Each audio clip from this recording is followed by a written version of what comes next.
Being amidst a feeding frenzy provokes our deepest fears. Yet in a remote equatorial Eden where the shark's power is set to eclipse the sun, generations have learned to coexist with one of the sea's ultimate predators. Lured by an abundance of life, an underwater camera crew will explore the hidden reaches of this paradise for predators in search of the sharks of Palau. Veiled in clouds, a verdant maze of over 300 islands stretches across the South Pacific. The island nation of Palau, nestled between Guam and Indonesia, is one of the world's rare jewels where schools of fish come to spawn and in turn entice the predators to feed.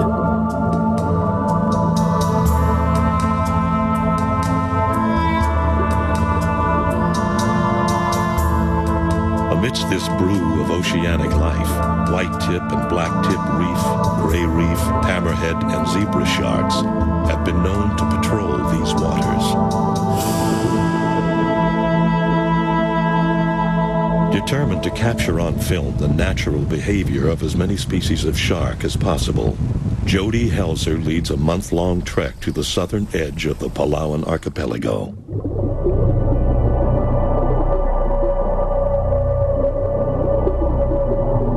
I've heard that Palau is a thriving community for sharks. We're planning to see many different species there. We're hoping to see hammerheads, tigers, whale sharks, all the reef species, threshers, and we hope to capture natural behavior on film and compare that with what the general public already knows, which is how sharks react in baited situations.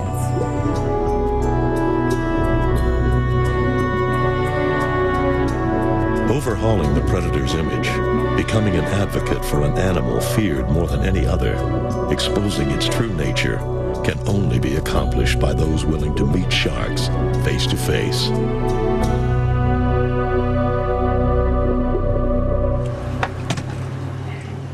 Joining the crew, John McKenney has filmed over 25 species of sharks during his career as a filmmaker. A native spear fisherman and captain of the boat, Elon Yaswo, has had numerous encounters with sharks.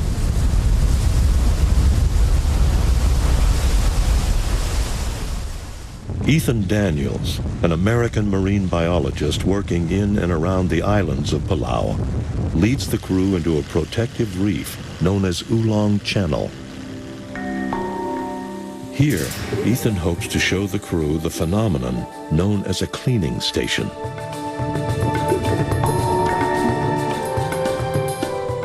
On many of the reefs that we bring divers to, there are many cleaning stations. The sharks kind of come up into a stationary position with their mouth pointed up, their tail down so that they can stay stationary. And they'll open their mouth really wide and allow these little cleaner fish right into their gills and into their mouth. Just an amazing behavior to watch.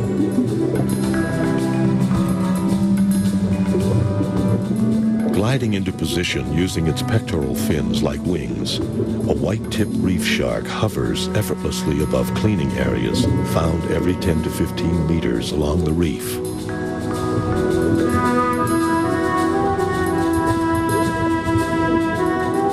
The shark basks in the diligent attention of bicolored cleaner grass as they scour the predator's gills and skin, ridding it of potentially harmful parasites.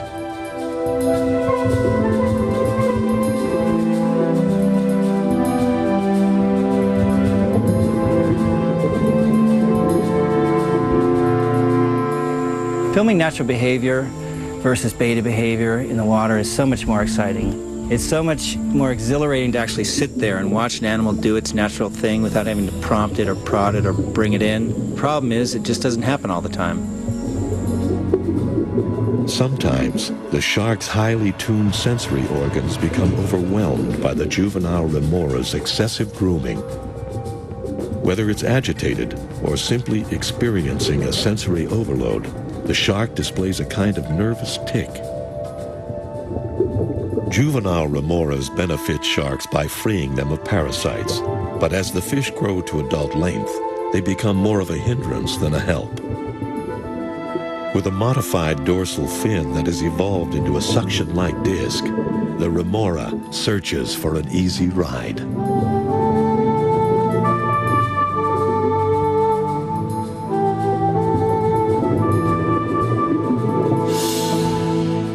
The shark's aerodynamic body, in essence, serves as a vehicle for the opportunistic fish.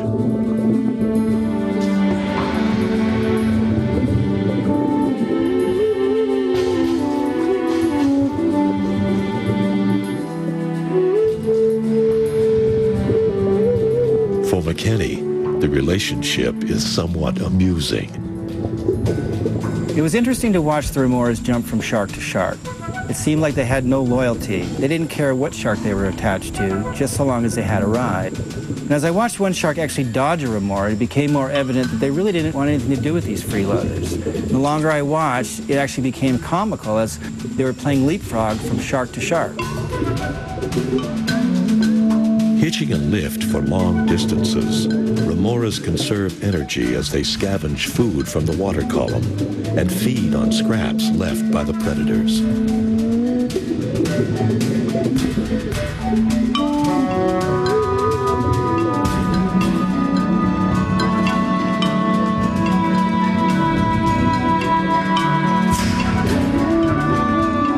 Sharks also provide a service of sorts to other fish as they rid themselves of parasites by rubbing against the shark's sandpaper-like skin. It remains uncertain what the shark gains from its benevolence.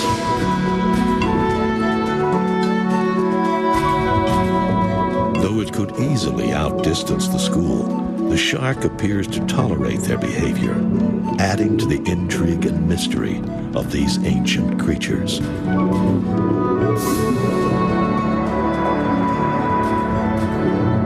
Venturing west from Oolong Channel, Jody hopes to capture other species of sharks on camera.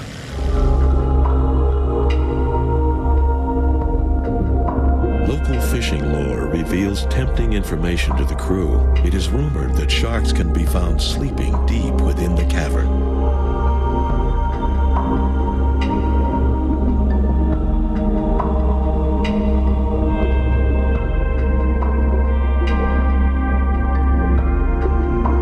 Cautious of his surroundings and the ever-present threat while filming sharks, Ethan Daniels swims past a camouflaged zebra shark.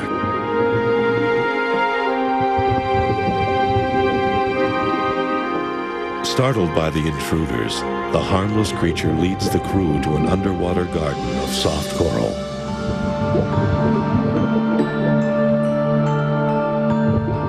Although plant-like in appearance, these animals filter feed on the nutrient-laden tides that flow beneath the rock islands.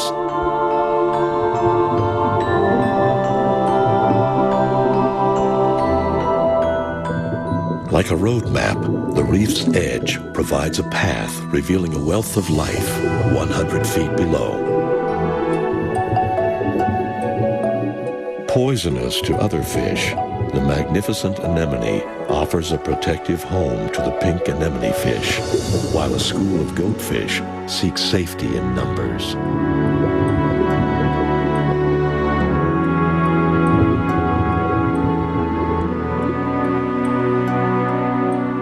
McKinney notices a shadow in the distance.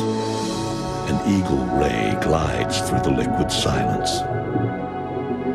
It is also a member of the elasmobranch family, which includes all species of sharks and rays. A school of barracuda, along with 1,200 other known species of fish, congregate at the crossroads of 4 ocean currents. It is here, at the infamous Blue Corner, where the rich inflow of plankton entice an array of marine life. Sensing an eerie presence, Ethan spots the first predator to approach.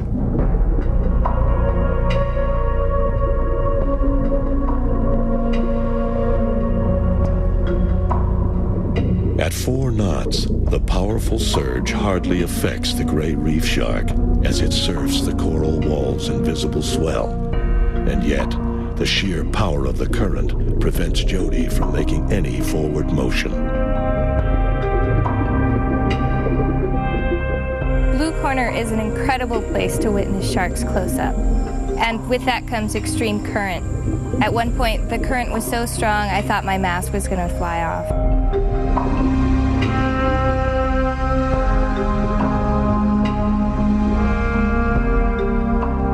What's even more amazing than the power of water is how sharks cruise in the current in all directions without having any effect from it.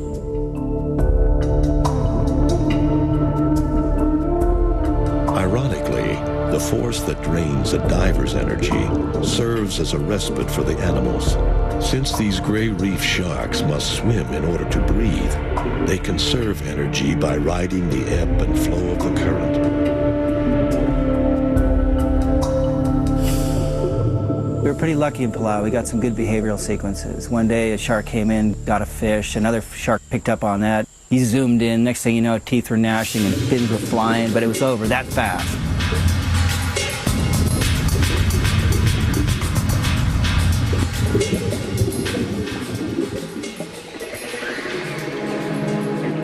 An unbaited situation becomes a rare glimpse into the awesome strength and agility of these creatures. Reaching an average length of 7 feet, the gray reef shark spends its life coasting the tropical reefs of the Indo-Pacific.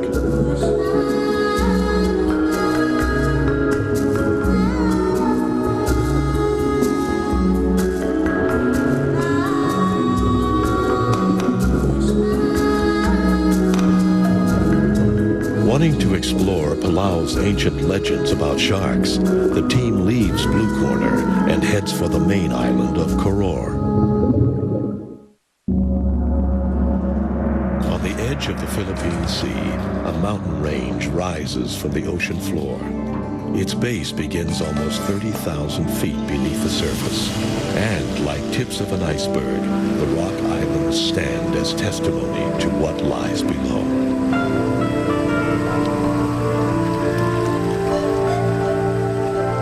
Most of the island's vegetation is rooted in rock.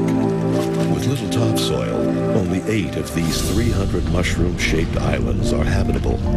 And with the coming of the monsoon season, rain offers one of the key ingredients for changing an uninhabitable isle into a thriving rainforest. A steady current of change and history flows through the rock islands. Anthropologist Karen Nero has been researching Palauan culture for over 25 years. People first settled these islands 4,000 to 4,500 years ago, and over the last millennia have developed a very close way of living with the rich marine environment, which is the domain of men, and the land and terra gardening, which is the domain of women.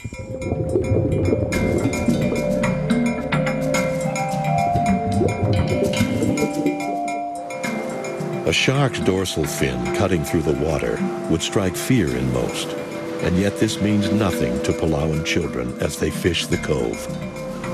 Since he was 10 years old, Elan has fished to feed his family. The fishing action is like part of life in Palau. Part of being a spear fisherman in Palau is having endless encounters with sharks. The men have had to learn how to live with the sharks. When you're in the Palauan waters, there will be sharks there. During the day, the men will be spear fishing, and the sharks will come in. At times, they will try to get the fishers' catch, and normally the fishers will fight for it. Sometimes they'll give the sharks some food to go away. Like a ringing dinner bell, the sound of the spear gun and the movements of the wounded fish cause a Pavlovian response. The sharks, conditioned to react, emerge within moments.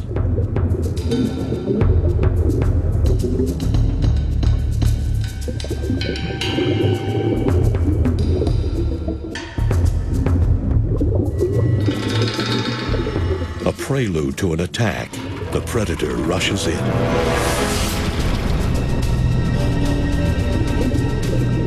most vulnerable to attack at the surface, Elan's passion for fishing overcomes his fears.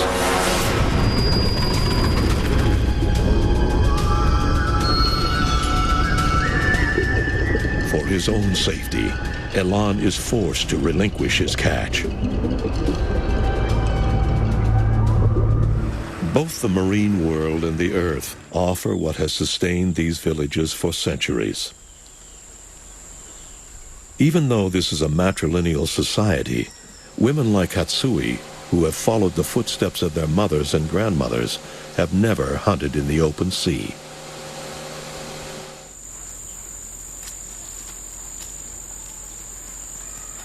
Although taro, cassava, and sweet potato have been staples in the Palauan diet for centuries, they are slowly being replaced by more westernized foods.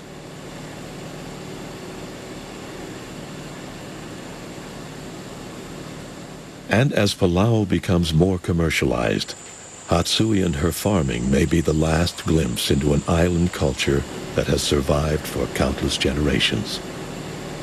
Many of the histories of Palau are histories of warfare between villages. After a successful raid, the men would return to the village and immediately they would compose chants that would be danced. Other stories that once dominated Palauan culture portrayed sharks as more powerful than the sun. It was believed that the sun would throw a coconut into the sea, and if a shark surfaced, it would not be safe for the sun to enter the ocean.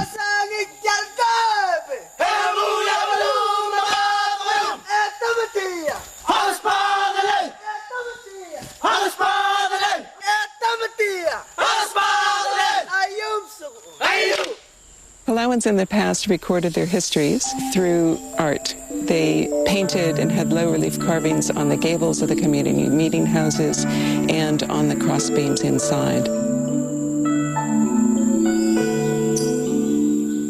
The carved picture of a shark on the wall is a reminder it is a strong, not only in physical, but mental. We consider the shark as a symbol of power. The archetype of influence and strength, sharks play an integral role in the cultural heritage of Palau. To prove himself worthy, a man must battle and bring back the body of a shark in order to attain the rank of chief.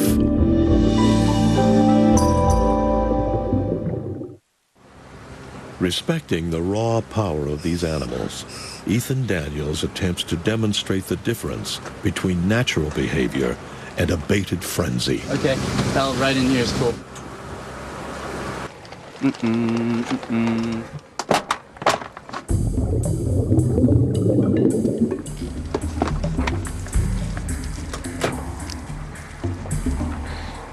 Okay.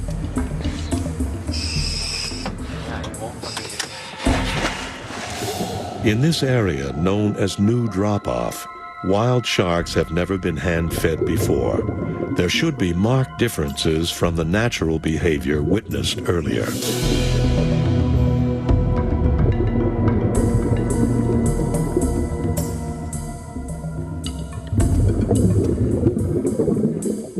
Most images of sharks thrashing and baring their teeth have been of creatures provoked by using bait.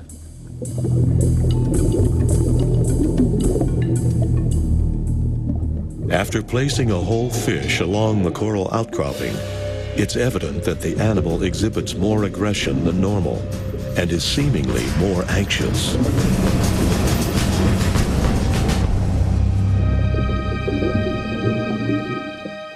Undeterred by the shark's threatening presence, Ethan begins to create an underwater chum slick by scraping bits of flesh off the fish. Within moments, the current has swept the oily scent beyond the drop-off and into the open sea.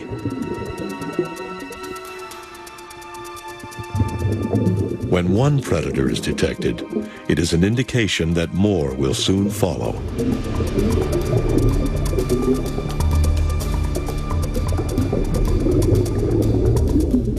hunt is on. A pack of gray reef sharks close in and begin to encircle the crew, searching for the food.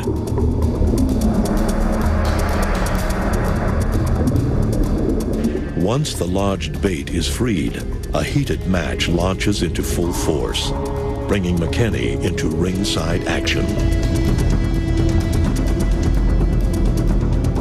The main thing I was thinking about when I was being chased by the shark was he's going to get your fin, and he's going to work his way up your ankle and all the way up your leg to the main artery in your leg. And most people think that you need to have a big chunk taken out of you or you need to be bitten in half to actually die from a shark attack, and you don't. All you really need is a major artery hit 25, 35 minutes from shore, and you're going to die out there.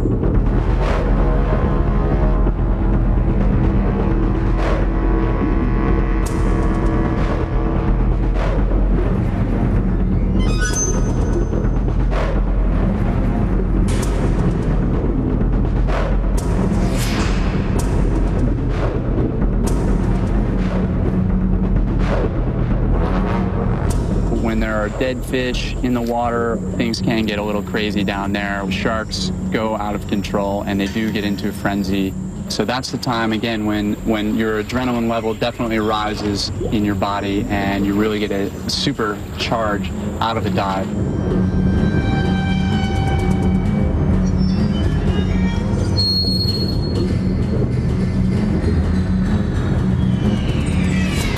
The film team experiences an adrenaline rush of a lifetime as the Greys' dogged attempts to locate food go undeterred.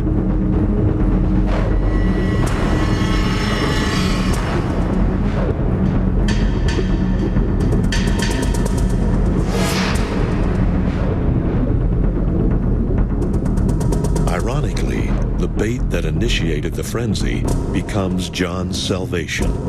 The shark discovers the 20-pound bundle of bait, consuming it in several easy gulps.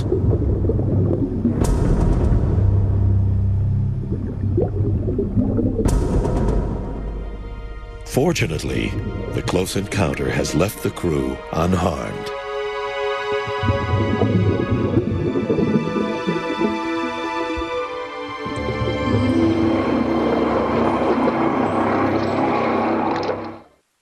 Characterized by exceptional marine diversity, the Palauan archipelago offers the film crew a wide variety of marine environments packed into a small geographic area.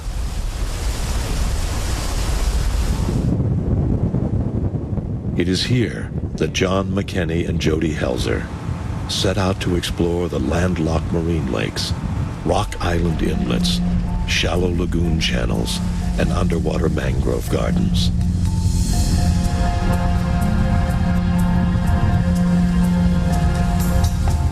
One of the more incredible things that we encountered was this little area in the Rock Islands called the Milky Way. And it was an area where there was this white clay on the bottom that was constantly mixing with the tide. So the water was never very clear, but it was this incredible turquoise color. It didn't last very long, and once we got through it, we got an area known as a marine lake.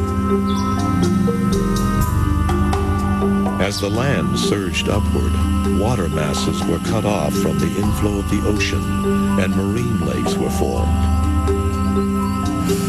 Where sky meets sea, a leaf descends from the upper canopy of the jungle to the bottom of a saltwater lake. It then becomes part of a bed of dead vegetation. From these discarded remains, juvenile wrasse scavenge on the rotting leaves and root systems. And in turn, larger fish hide concealed in the twisting caverns of deadfall. At the edge of this marine lake lies the evidence of a volcanic eruption where lava once flowed.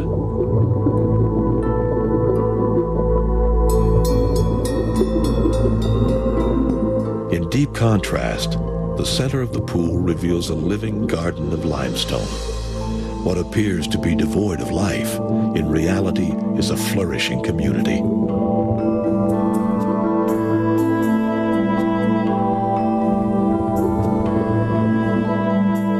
If you look closely into the reef, you'll see these little areas where different species of fish live. And They're like neighborhoods, and each species has its own territory.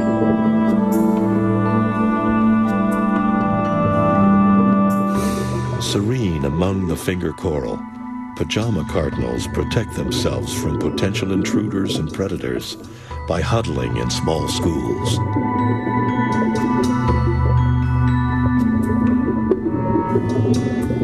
Curious, but seemingly unaffected by the diver's presence, the mud reef goby filter feeds, sifting through sand for plankton.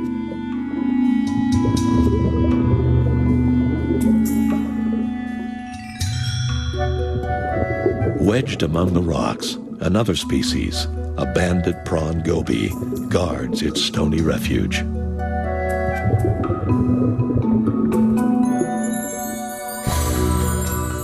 Like fragments of glass, thousands of cardinal fish hang suspended above their coral home.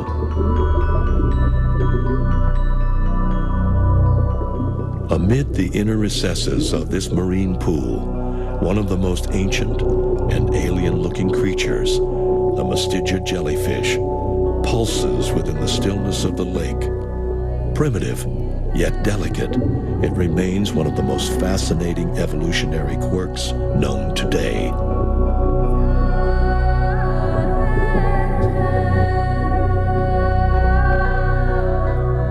Jellyfish belong to the phylum Cnidaria. The Greek word knidos means stinging nettle, and like most jellies, the Mastigia possess poisonous tentacles used in capturing small fish.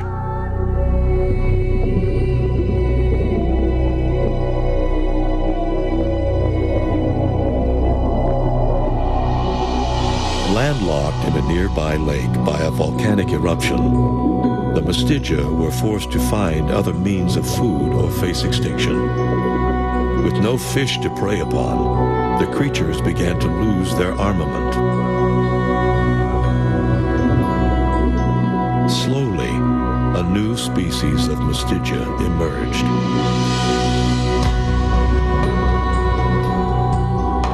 Becoming self-reliant, they are now farmers that cultivate green algae living within their bodies.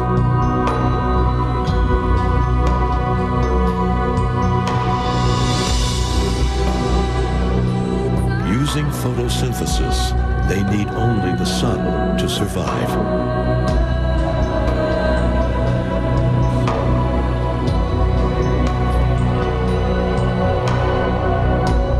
For McKinney, diving among the animals is an unworldly experience. The marine lakes of Palau are incredible, especially the jellyfish lakes. It was like swimming through what I could only imagine space would be like. Seemingly fragile, their sheer numbers attest to their durability.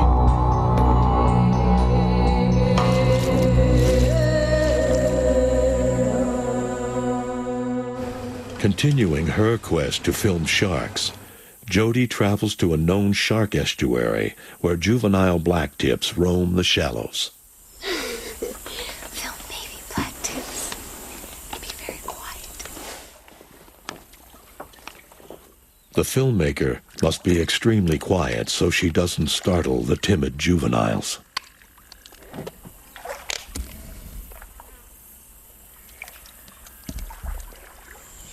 This is Blacktip Lake, one of the 70 or over 70 marine lakes we have here.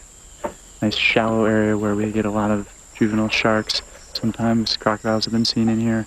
Lots of birds, lots of juvenile fish that grow here. And then once they get to be adult size, they'll move out to the outer reef. Strategically positioned, the crew sets out to track the juveniles.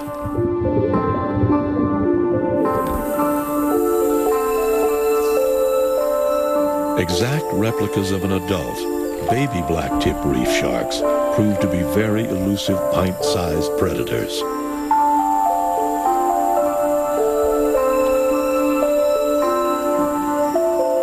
Whether instinctual or learned, their evasive tactics have ensured survival. Perhaps skittish of Jody's larger size, they swim away as she advances, a kind of cat-and-mouse game, with the juveniles slightly outdistancing Jody's efforts.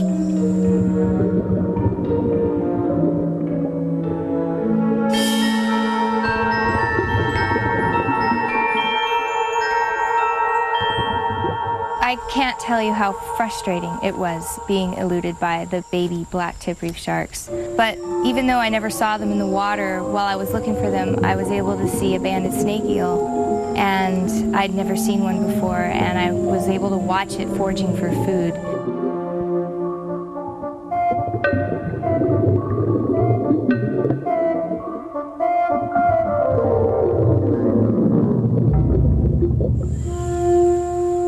Mangrove forests all over the planet serve as nurseries for juvenile sharks. In these sheltered waters, they will spend the next several years honing their hunting skills, as well as learning to conceal themselves from larger predators.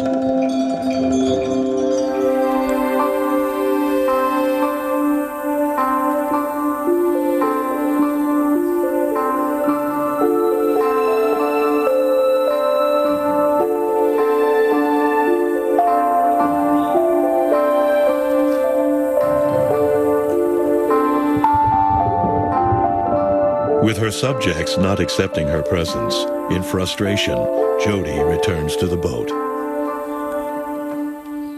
And as soon as she exits, as if on cue, the juveniles reappear.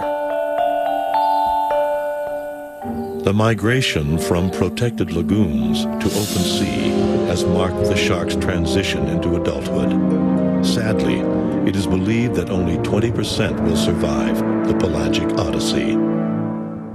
Without actually trying to attach human characteristics to sharks, it's still quite interesting to see that they really do have personalities. For instance, a gray reef shark he reminds me of a pack animal, like a wolf. Whoever gets in there and gets the food, he's a winner, and that's that. Whereas the black tip reef shark is much more gentlemanlike, and he's willing to let the other guy go first, or if two of them come in at once, they'll both leave. It was almost like they were being polite. White-tip reef sharks really remind me of cats. Like domesticated animals, they're very independent, they're very focused at getting their fish. That's it, the whole world could explode around them and they don't care about anything other than getting that piece of fish.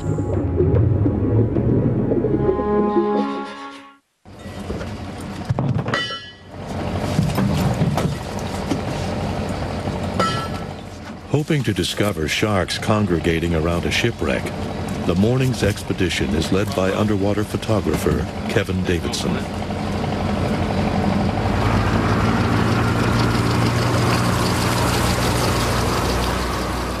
Palau was not always a paradise. Caught in the midst of World War II, remains of warships and fighter planes can be found scattered throughout the islands.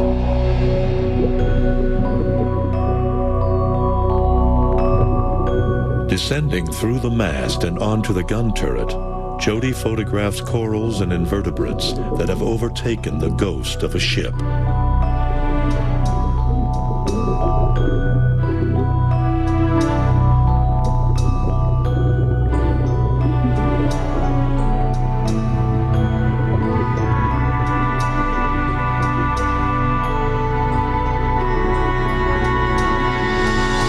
Half a century after its destruction, the wreck is a kaleidoscope of color among the discarded remains of World War II.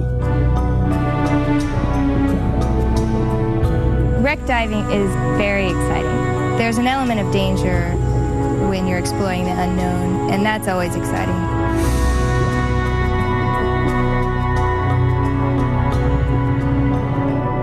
One of the more important things you need to have when you're going inside a wreck is good buoyancy control. If silt gets stirred up, it's possible you never find your way out. Eerily, the light seeps in, revealing a passageway strung in decaying wire.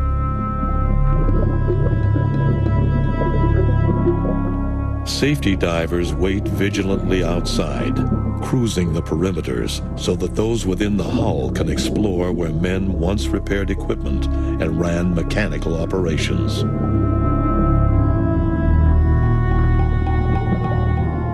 After 200 dives on the wreck, Kevin Davidson has learned to minimize his fin movements by pulling himself through the interior with his fingertips.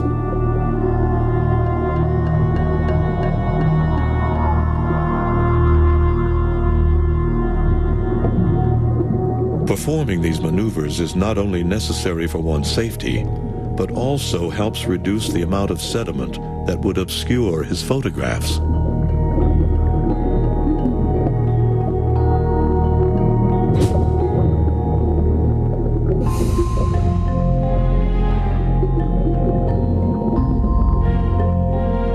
After half a dozen dives, no sharks are observed. Concerned about the scarcity of different species, the filmmakers seek the help of shark activist Ron Lydek.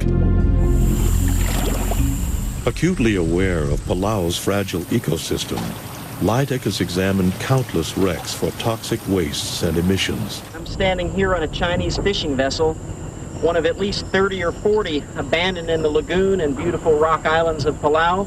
This vessel was sunk over 4 years ago. It was full of oil, it was full of diesel, and it was just abandoned because it was no longer a profitable vessel. We have over 300 licensed fishing vessels in Palau. Predominantly these are longliners. The biggest problem we're experiencing with them right now is that they are finning our sharks. In this process, they take knives, fillet knives, cut the fins off. The carcass is thrown right back into the water, which is not only cruel, it's also wasteful.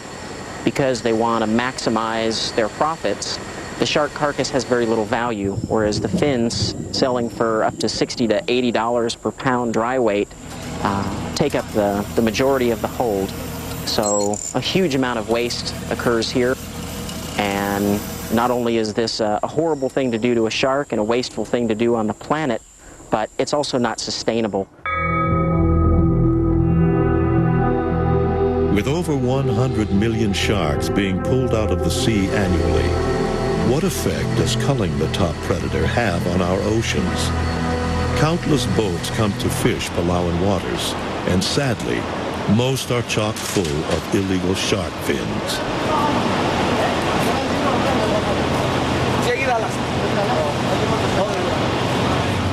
For every fishing boat customs officials inspect, not one, but all have had illegally harvested fins in their holds.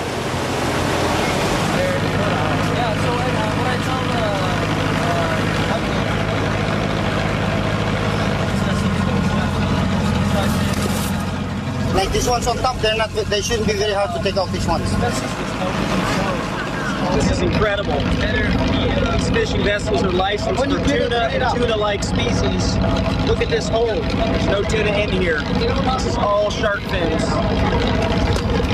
Oh, man. Pinnacle of oceanic evolution. This would have been for thresher sharks. This comes from a selkie. These are blue sharks. It'll be interesting to see what comes out of the hole, but this whole thing is filled with nothing but fins. I want to see the bottom.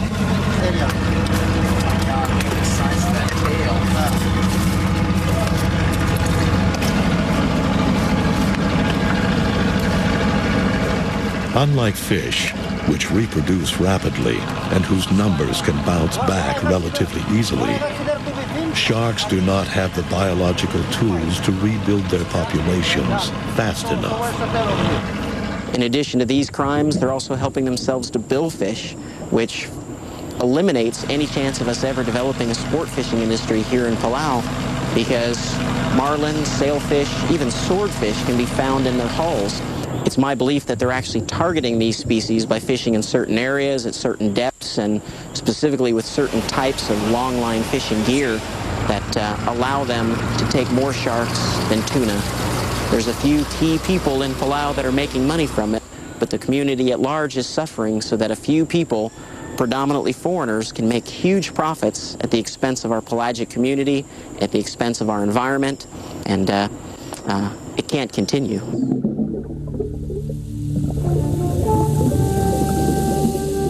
Shark finning is a waste. It's a waste of natural resources. And there's a big problem in the oceans today. Sharks are disappearing.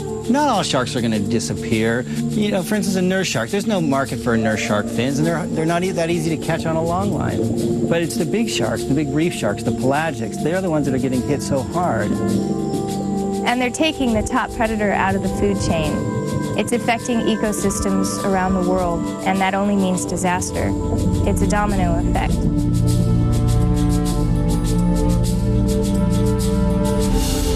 Sadly, the Palauan Coast Guard is outnumbered by almost 300 to 1. Noah Idachon, president of Palau's Conservation Society, is keenly aware of his country's predicament. Sharks in Palau are respected, and they have been part of our culture for a long time.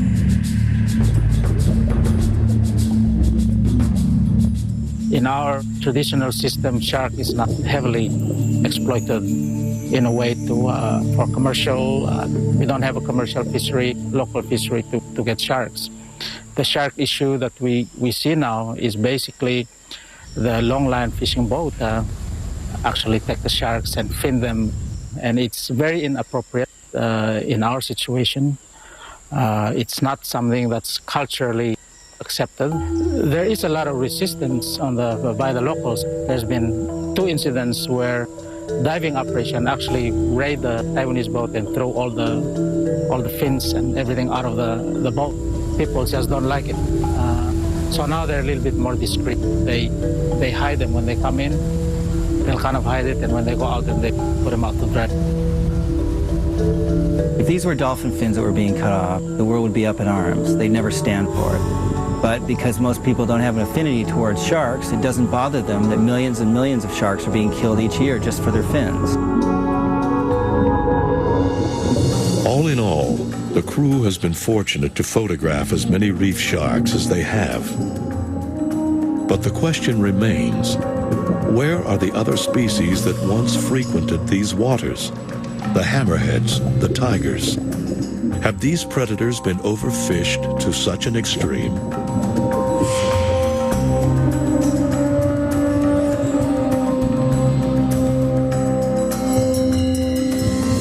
As we slowly redefine how we envision these animals, creatures that once were vilified as random and vicious killers, we begin to respect their tenacity and their power. The gray reef, like all sharks, is a necessary predator, not a necessary evil. Committed to expose the plight of these sharks and their precarious hold on the future, Jody Helzer has ventured into waters that once were deemed the domain of men only. By learning from an ancient culture that has shared their waters with sharks for thousands of years, perhaps we, the general public, can begin to understand sharks and their behavior, and not only know them by what our imaginations have turned them into. Maybe then the future of our oceans and the future of sharks could return to the way they once were.